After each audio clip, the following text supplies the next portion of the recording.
What's up, YouTube? It's Godzilla Monster World. Many of you know me from my Instagram that has maybe 6,500 followers right now.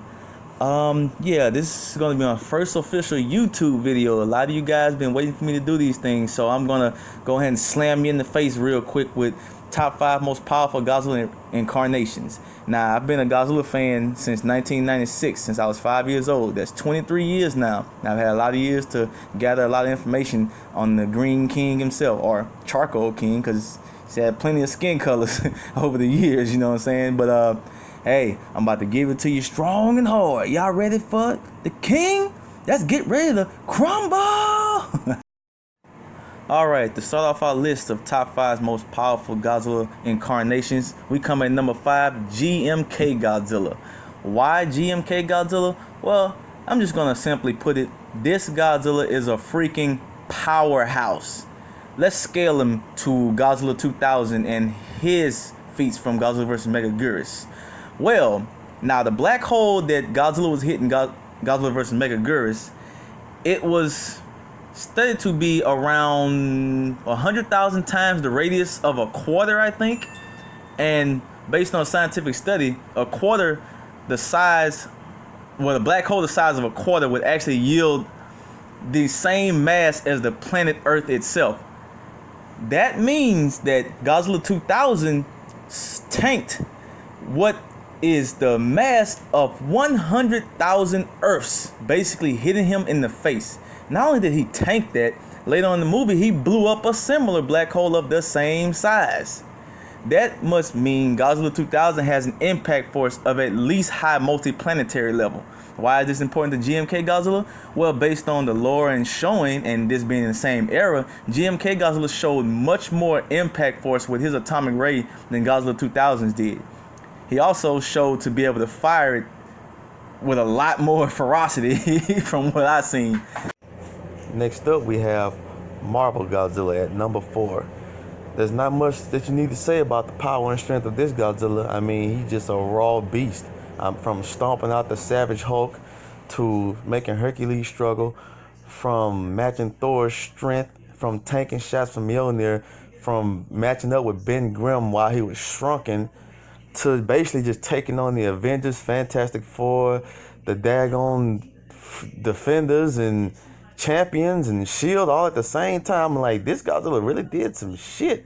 I mean, there was one point that Sue Storm had him wrapped in her invisible force field, and Reed Richards was also wrapped around him. Now, Reed has restrained the Hulk before, and Sue has blocked blasts from Galactus and the Celestials, yet Godzilla was able to break out the combined force of their restraints with pure muscle power.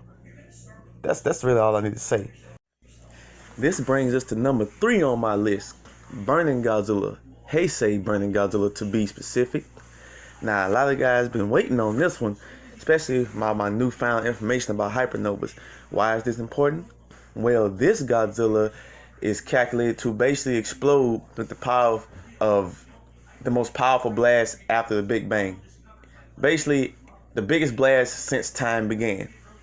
And so far, we found that the largest and most powerful blasts presently to date are the hypernova, and it's remained the most powerful blast since the Big Bang. Hypernovas can be maybe 10 times more bright than a supernova, but they are at least 100,000 times more powerful than a supernova. Why is that crazy? Well, again, Burning Godzilla was said to have the combined power of the most powerful blast since the Big Bang, and that's the hypernova. Not only that, if Godzilla was to explode, he would basically destroy solar systems, stars, and planets in an area ranging 7,500 light years. Yeah, I mean, that's insane. That brings us to number 2 on my list, Final Wars Godzilla. Now, this Godzilla is mostly lore when it comes to how powerful he is, because basically Toho wanted this Godzilla to be the end-all be-all of Godzillas at the time. So they just wanted to make him absolutely ridiculous beyond anything we've seen before. I mean, this Godzilla was insane, taking out monsters that usually would have given the Godzilla trouble in like freaking seconds. I mean, this guy's a tough son of a bitch. He was, like I said, meant to be the most powerful. He was even meant to be more powerful than Burning Godzilla. Like I said, that's the lore. Like, that's what Toho wanted. And what Toho wants, Toho gets, you know? Well, you know, by the end of the movie, this Godzilla became so powerful from an external source that he was basically a universal being. He combined what we know as a Kaiser. Now, there's been a few sayings from the evil Kaiser about how powerful Kaisers are. One was saying that he could master the entire universe. And, you know what I'm saying, one was basically saying that, you know, Kaisers are all powerful super beings. I mean, that's just enough for me to say that when Godzilla infused with this energy, he became off the charts and probably more powerful than he's ever been, period. You know what I'm saying? Possibly, shoot, multi-galaxy level to shit, probably universal, you know? I mean, hey, this Godzilla was something else already in base form, you know? But adding alien super god powers, hey, Super Saiyan God Godzilla, huh? Ladies and gentlemen, the moment you all been waiting for, the most powerful Godzilla of them all, IDW Comics Godzilla. This Godzilla must have been written while the writers were on crack, because this Godzilla is so insanely broken and powerful and hacksy that it doesn't even comprehend anything dealing with Godzilla, because he's basically a god. Like, even the character creator called this Godzilla a literal god. This Godzilla has crazy abilities. From the standard abilities of ridiculously incalculable strength, you know, the guy withstood the pull of a black hole with his physical strength, to his atomic ray being able to punch through freaking dimensional walls, to him being able to escape other dimensions after being trapped in the black hole, to him being able to regenerate in freaking seconds, to this guy being able to absorb the life force of other creatures to get stronger. I mean, this Godzilla is freaking broken. I mean, even in his base form, he's able to destroy, you know what I'm saying, multi-star level threats. I mean, shit, threats probably as powerful as Burning Godzilla, to be honest. Then he can charge in a supercharged mode where he fires his, you know what I'm saying, burn spiral ray, or hyper spiral ray as we love to call it, the red spiral ray. Many names for it. No, that's not where it stops. This Godzilla can absorb the life force of other creatures to turn into Fusion Godzilla, and at this point, he's basically Skyfather level.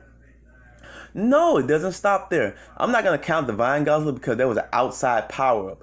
I'm going to strictly go to Hellspawn Godzilla. Now, Hellspawn Godzilla is basically when this Godzilla realized that he can't beat the Hell God, which is a multiversal being equal to the creator of the multiverse, the God Mountain, and this multiverse is infinite.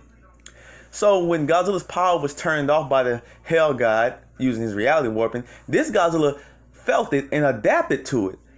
He dropped his own durability, allowed himself to be consumed by Hellspawn. What happens next? Godzilla freaking possesses the Hellspawn with his own soul, assimilates them into a Hellspawn body, and turns into Hellspawn Godzilla. And he proceeds to obliterate the Hell God with one shot. That is a multiversal being wiped off the face of reality in one shot by a Godzilla. If that doesn't express to you how insanely powerful this Godzilla is or can become on his own accord, then I don't know what to tell you. But thanks for watching. Subscribe. Check out my Instagram if you haven't. And I'm out.